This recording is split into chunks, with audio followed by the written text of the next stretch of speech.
Mateo 17, desde el verso primero en adelante. Mateo 17:1. Dice: 6 días después, Jesús tomó a Pedro, a Jacobo y a Juan, su hermano, y los llevó aparte a un monte alto, y se transfiguró delante de ellos, y resplandeció su rostro como el sol, y sus vestidos se hicieron blancos como la luz. Y aquí les aparecieron Moisés y Elías hablando con él. Entonces Pedro dijo a Jesús: Señor, bueno es para nosotros que estemos aquí. Si quieres, hagamos aquí 3 enramadas, una para ti, otra para Moisés y otra para Elías. Mientras él aún hablaba, una nube de luz los cubrió. Y he aquí una voz desde la nube que decía: Este es mi Hijo amado en quien tengo complacencia, a él oíd. Al oír esto, los discípulos se postraron sobre sus rostros y tuvieron gran temor. Entonces Jesús se acercó y los tocó y dijo: Levantaos y no temáis. Y alzando ellos los ojos, a nadie vieron sino a Jesús solo. Cuando descendieron del monte, Jesús les mandó diciendo: No digáis a nadie la visión, hasta que el Hijo del Hombre resucite de los muertos. Entonces sus discípulos le preguntaron diciendo: ¿Por qué pues dicen los escribas que es necesario que Elías venga primero? Respondiendo Jesús les dijo: A la verdad, Elías viene primero y restaurará todas las cosas. Mas os digo que Elías ya vino y no le conocieron, sino que hicieron con él todo lo que quisieron. Así también el Hijo del Hombre padecerá de ellos. Entonces los discípulos comprendieron que les había hablado de Juan el Bautista. Hasta ahí nomás. La verdad, hermanos, que cuando uno lee este capítulo, eh, uno tiene la impresión que es algo ya conocido, es algo que ya uno ha pasado por ahí una y otra vez, o que lo ha oído muchas veces. Pero si nosotros lo vemos por la parte de alguien que está leyendo por primera vez la Biblia, o por primera vez el libro de Mateo, esto es realmente sorprendente. Es realmente sorprendente lo que aquí aparece. Porque es algo inesperado.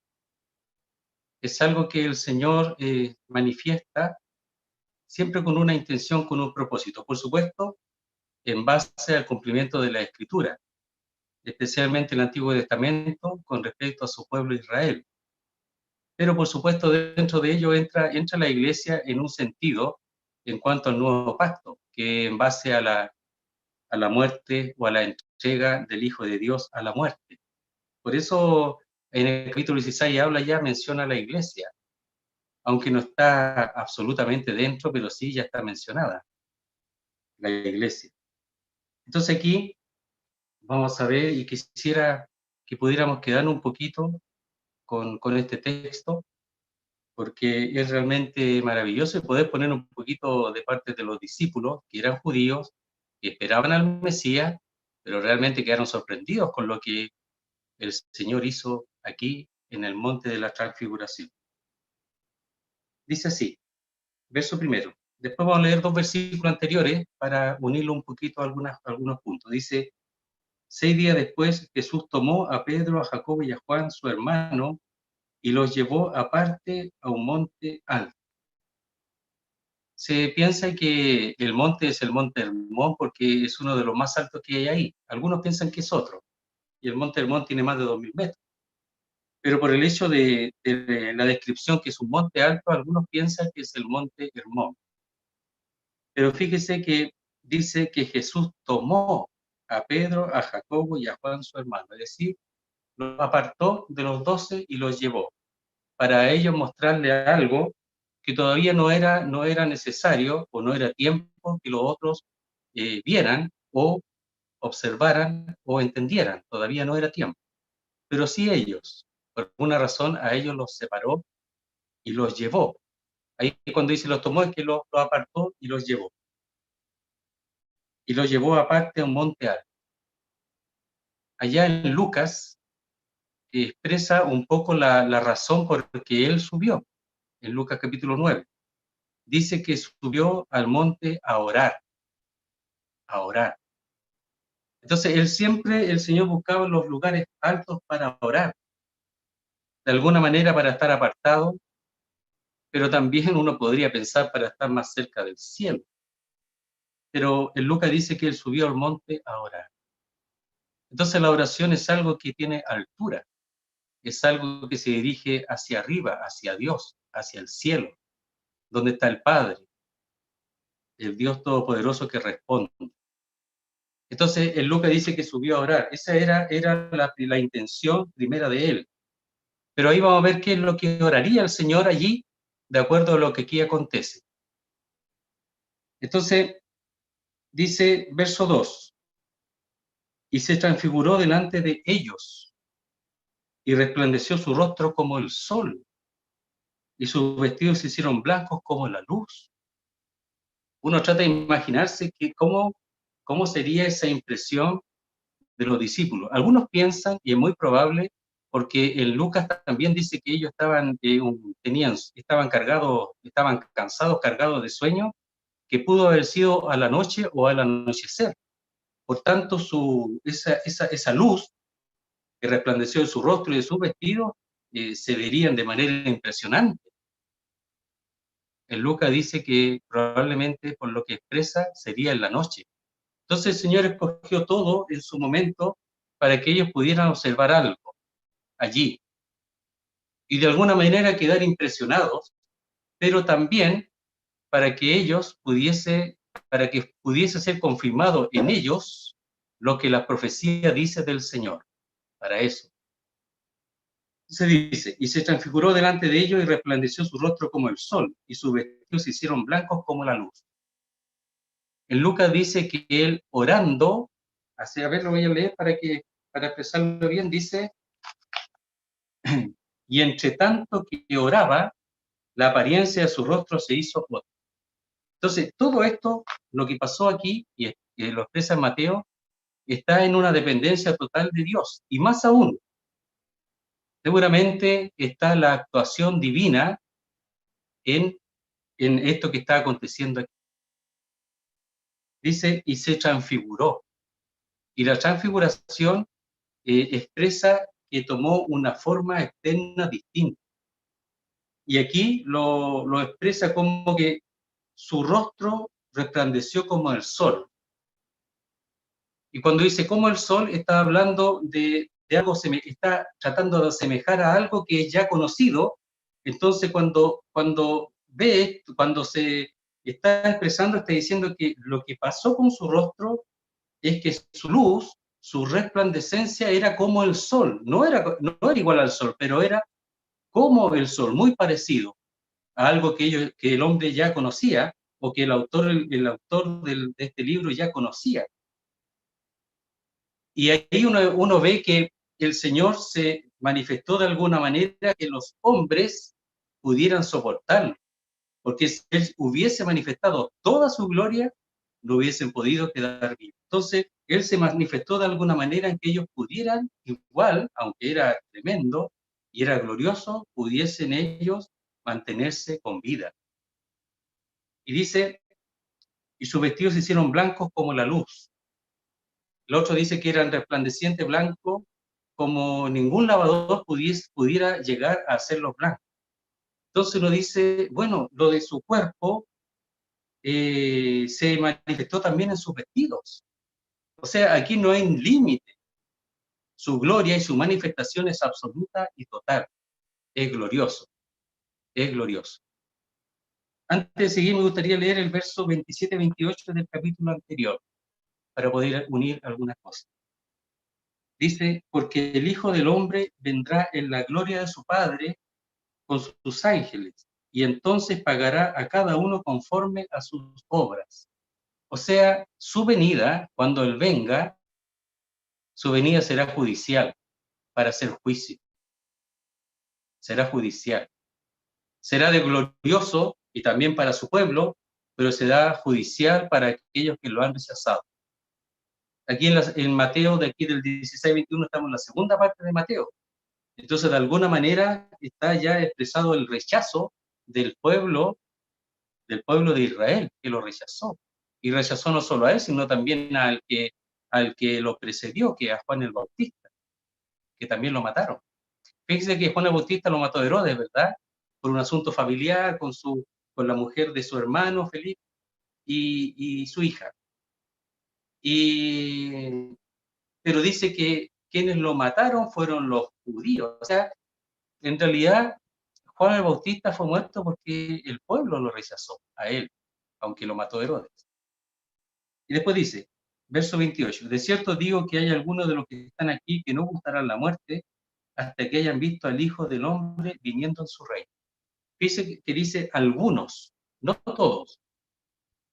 No todos los discípulos iban a ver esto, que no gustarían la muerte hasta que hayan visto al Hijo del Hombre. Algunos lo verían, y esos serían Pedro, Jacobo y Juan, no todos los discípulos, solo algunos. Porque dice que era importante que en dos o tres, la palabra de dos o tres testigos, esa era firme. Entonces él llevó a tres testigos, a Pedro, Jacobo y a Juan, no necesitaba más, para testimonio de aquello que ellos iban a ver y que el Señor le iba a mostrar. Entonces el Señor subió a orar. ¿Qué oraría? Él oraría a su Padre con respecto a una manifestación de su gloria para que ellos, los discípulos, pudieran confirmar que realmente Él es el Mesías. Fíjese que antes de Mateo 17 el Señor había manifestado su gloria, su poder a través de las distintas señales y de los milagros. Pero el Señor conoce tanto al hombre que Él sabía que los discípulos necesitaban algo más. Y se manifiesta y Él ora a su Padre para manifestarse de una manera como la que vemos aquí en el monte, para confirmar que realmente Él es el Mesías, para confirmar que Él realmente es el escogido de Dios, para confirmar que realmente su obra es librar al pueblo de Israel, pero no como el pueblo de Israel esperaba, sino como el plan de Dios había sido plenamente efectuado. Entonces, cuando ora a su Dios, ora de acuerdo a la voluntad de Dios su Padre.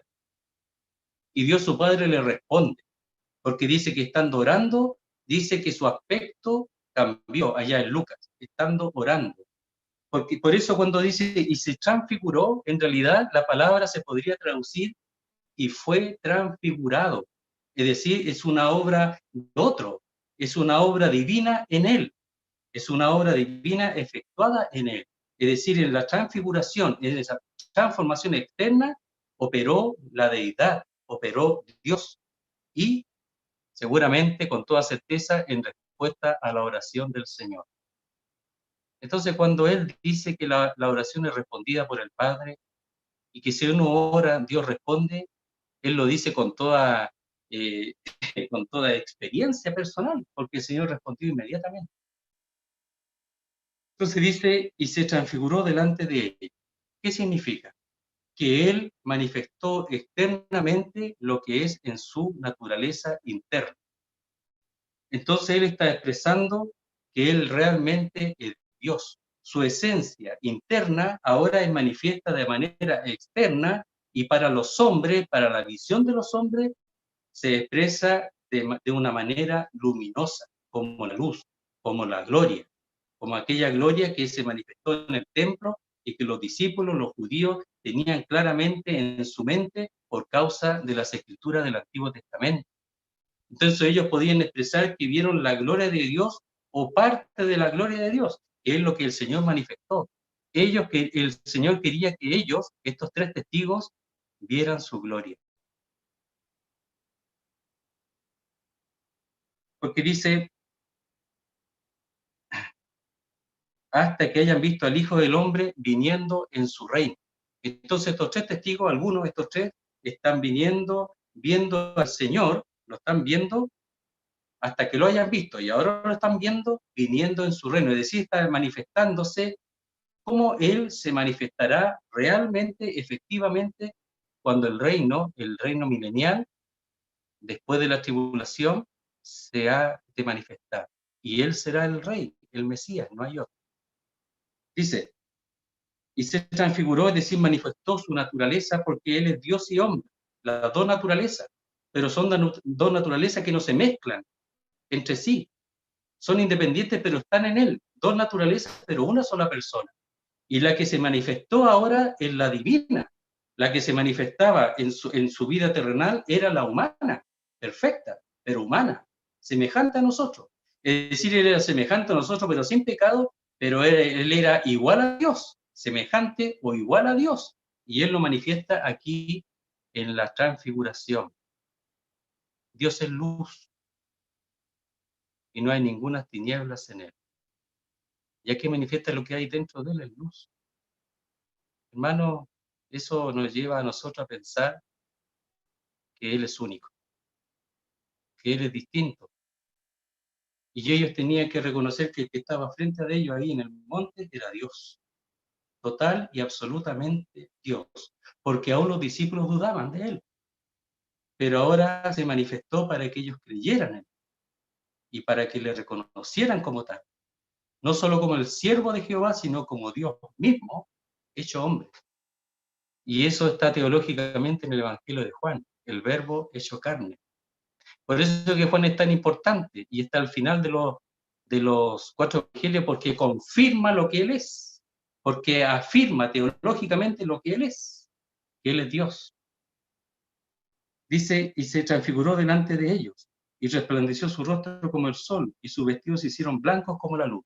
Es decir, Él los llevó al monte, los apartó, los tomó casi de la mano, los llevó arriba, no sabemos cuánto se demoraron en llegar, cerca de la noche, a lo mejor en el camino se oscureció, y los llevó con la intención de transfigurarse, de mostrar su gloria delante de ellos. Y nosotros ahora podemos verlo en la Biblia, su gloria. Habían visto sus señales, habían visto su trabajo en el sentido de los milagros, pero ahora lo estaban viendo al Señor, al Dios mismo. Dice, sus vestidos se hicieron blancos como la luz. También como es una semejanza, pero no es no es exacto, porque Él es más que la luz. Fíjese que cuando Dios creó la luz, o separó la luz de las tinieblas, ya había luz. Antes ya había luz. Después separó la luz de las tinieblas, pero había luz, y Él es una luz distinta, tiene luz propia. Y aquí dice que hicieron blancos como la luz. Ya, sigamos. Dice, y aquí le aparecieron Moisés y Elías hablando con él. Oye, Moisés y Elías.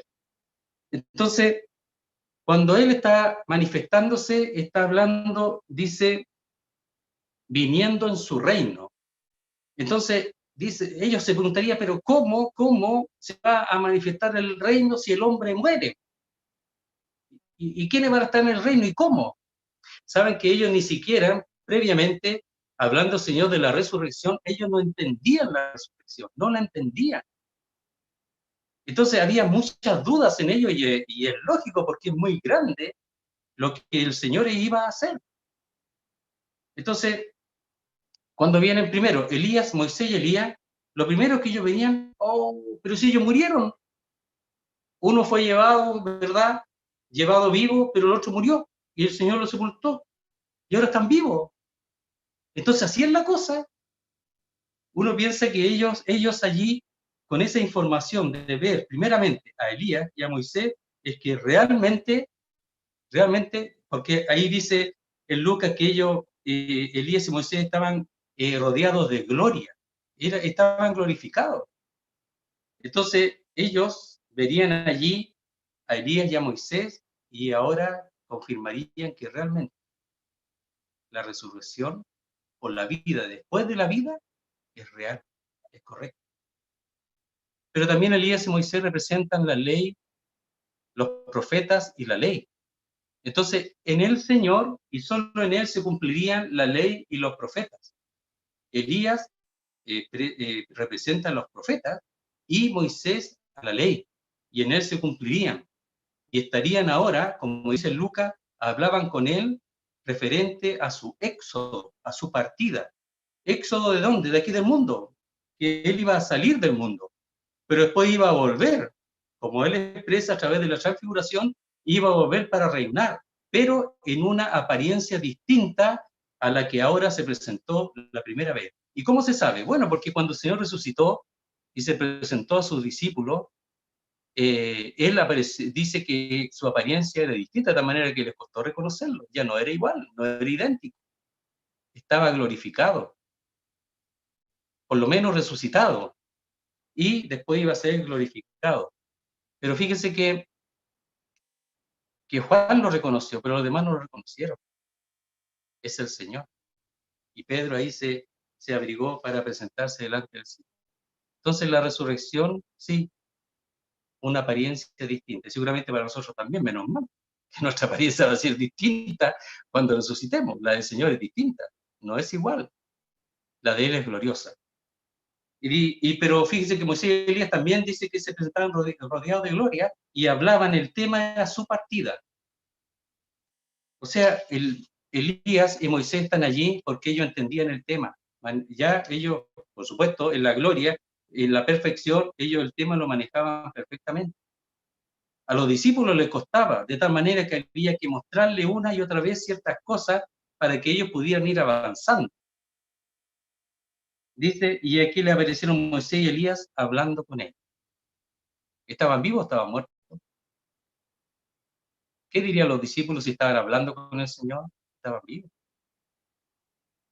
Y esa obra de Elías y Moisés, ¿de quién es? Del mismo Dios que estaba ahí en medio de ellos. Dios hecho hombre, del mismo, es la obra de él. Y estaban allí glorificados y vivos. Dice, entonces Pedro dijo a Jesús, Señor, bueno para nosotros que estemos aquí, si quieres hagamos aquí 3 enramadas, una para ti, otra para Moisés y otra para Elías. Claro, yo me imagino que yo imagino, hermanos, que si nosotros estuviéramos allí, o algunos de nosotros, saben que no querríamos que eso cambiara nunca más, que eso permaneciera así, contemplar al Señor en su gloria, contemplar a aquellos que están vivos, glorificados. Y ellos pensarían que ya el reino estaba prácticamente estableciéndose. Pero había algo que todavía tenía que acontecer, pero uno acusa a veces a los discípulos de que ellos, pero ¿cómo se le ocurre decir que amen 3 enramadas y primero tenía que venir la cruz y tenía que morir, después resucitar, pero ¿cómo se le ocurre? No, yo no los acuso en absoluto porque yo pienso que sí era tan glorioso ese momento, esa circunstancia, que ellos desearían haber estado allí y que eso no cambiara nunca, porque ellos querían estar con su Señor en esa condición. Y eso es lo que a mí me llama la atención de estos textos, que manifiestan la gloria de Dios y manifiestan el corazón de los discípulos que querían estar ahí con Él, que no se fueran y que no cambiara, porque el hombre no quiere sufrir más, ya no quiere vivir más la debilidad, quiere la gloria, quiere la perfección. Y ellos pensaban que ese era el momento en que comenzaría, de alguna manera, en su temor, en su falta de claridad tal vez, pero su corazón era para eso, querían estar ahí, para siempre, con el Señor. Yo encuentro glorioso el tema,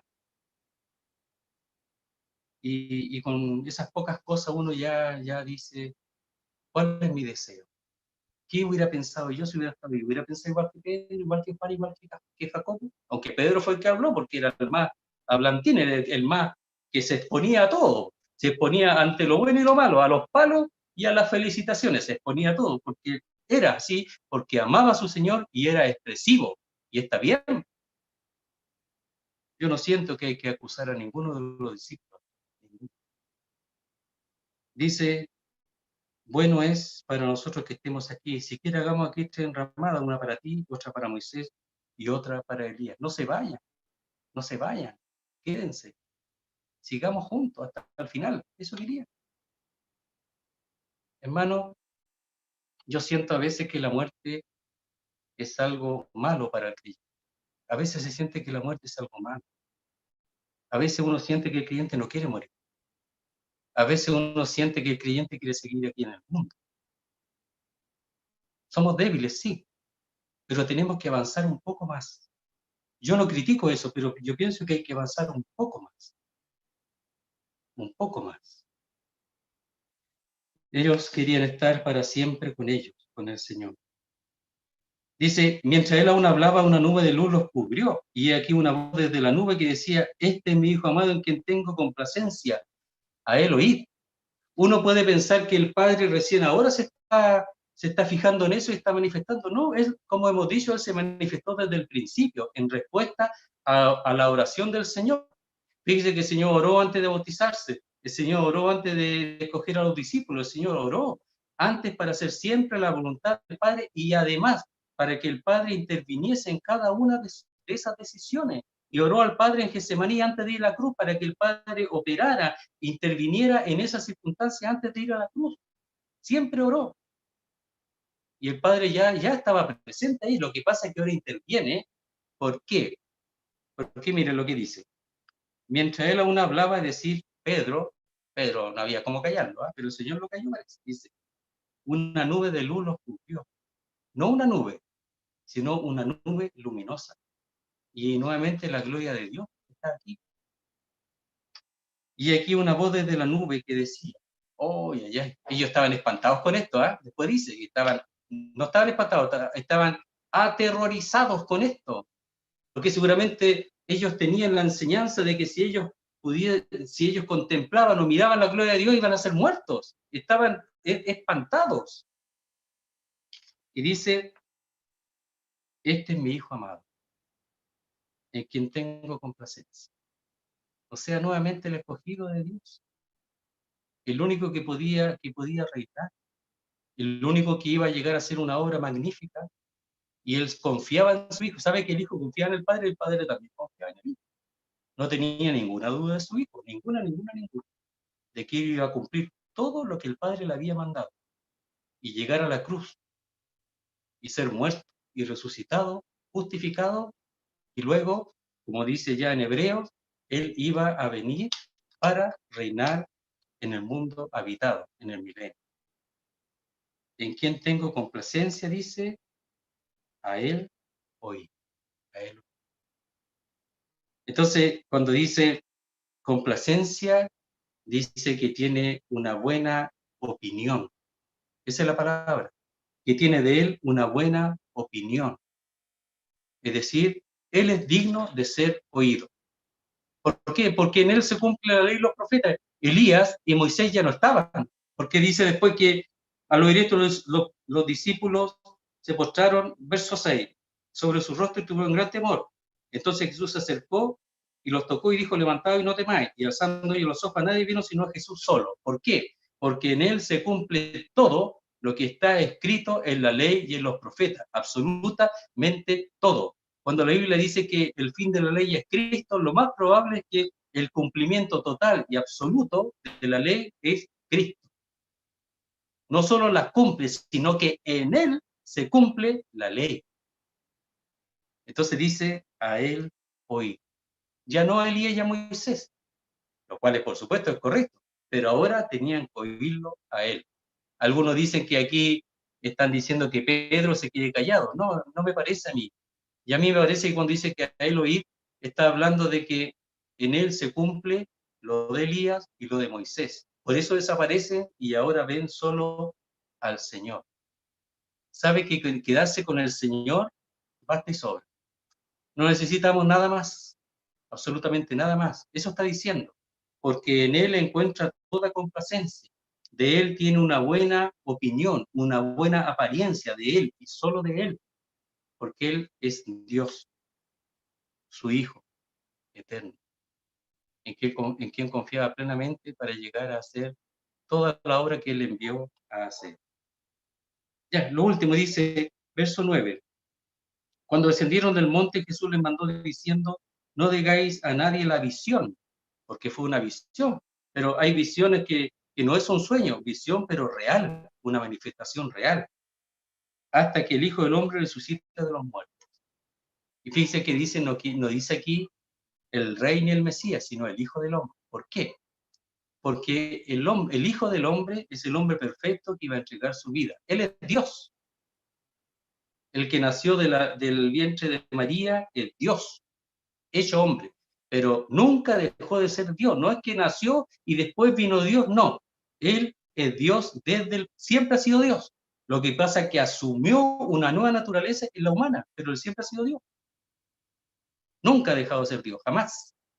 Pero aquí lo expresa como el Hijo del Hombre, porque Él es el hombre perfecto, el indicado para hacer la obra de redención e indicado para reinar en el reino milenial, cuando Él venga literalmente, en su segunda venida.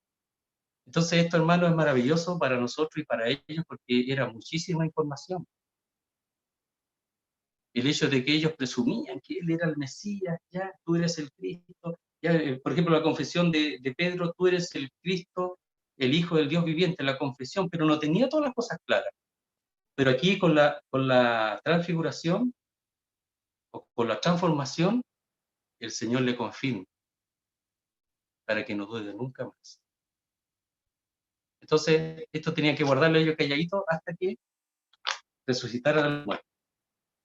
Y este texto lo expresa acá y dice, yo sé que pasé unos minutos, pero voy a leer el texto que parece que vale la pena leerlo de todas maneras. Dice,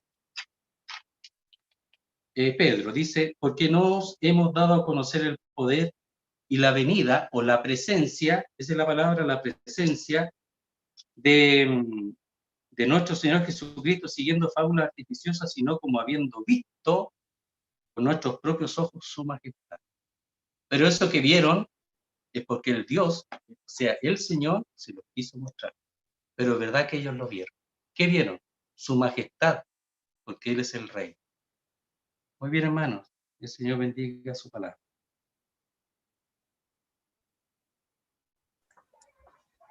¿Podría orar, por favor, hermano? Okay. Señor, queremos darte las gracias por lo que aquí podemos ver.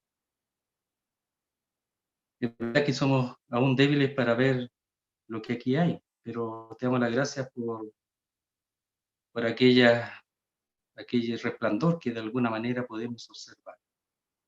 Y con lo que queremos quedarnos es con tu Hijo. Queremos quedarnos con Él, así como Pedro y los discípulos querían quedarse con Él. No querían irse nunca más de ahí. Ellos pensaban que ya era el momento. Y te damos las gracias por ese corazón que ellos. No siempre tenemos las cosas claras, pero el corazón es importante. No sé por qué algunos hacen juicio contra ellos. Somos llamados somos muy prejuiciosos, somos muy llevados a hacer juicios. Tenemos que procurar ver lo que hay en su corazón. No la perfección, el perfecto del Señor, no nosotros, ni Pedro, ni Juan, ni Jacobo. Ellos no eran perfectos, pero su corazón era hacia el Señor. ¿Y cómo querían estar con Él así? De una manera que nunca antes lo habían visto, con su rostro resplandeciente como el sol y sus vestidos blancos como la luz. Jamás, nunca lo habían visto así. ¿Cómo no iban a temer si estaban viendo a Dios? El Señor manifestó su gloria, no en su totalidad, pero sí para que ellos lo reconocieran. Él quiso darle esta información, esa es la bondad del Señor, Él quiso darle esta información, más y más información, para que en un sentido se quedasen con Él y fueran testigos sólidos mientras ellos estuviesen en la tierra. Y es lo que Pedro hace cuando expresa ese testimonio de que él vio al Señor y vio su majestad, y que lo vieron, realmente lo vieron, no son fábulas, no son invenciones, fue real, y está aquí en los evangelios. Damos las gracias por el Señor, porque Él manifiesta su bondad y su grandeza, porque Él aún iba camino desde aquí en adelante a la cruz, Él iba a entregar su vida, nada menos. Aquel Padre a quien oraba para que operase y manifestase ese poder en la transfiguración, para que Dios obrase allí, ese mismo Dios que dice, este es mi hijo en quien tengo todo contentamiento, toda complacencia, él oí, él mismo no iba a permitir en absoluto que su hijo escapase de la muerte, porque era necesario, para que así después él pudiese reinar triunfante, total. Queremos darte las gracias por eso, por tu amor, por tu bondad. por la información que tenemos aquí. Queremos darte la gracia. Quedamos en tus manos, Señor, rogamos nuevamente por los hermanos, por tu pueblo, por la obra, por aquellos que aún no te conocen, para que preparen nuestros corazones, así cuando tú abras las puertas podamos salir y predicar el Evangelio con mayor énfasis, con mayor deseo, oh Señor, para que otros también te conozcan a ti, que no seamos egoístas, sino que obedientes a tu palabra para ir y llevar el Evangelio a todo rincón, a todo lugar. Danos fuerza, danos, Señor bendito, salud, ánimo y gracias para hacer la obra, la cual nos has encomendado. Te damos la gracia que hemos en tu mano, en el nombre bendito y santo de nuestro Salvador, el Señor Jesucristo. Amén, Señor.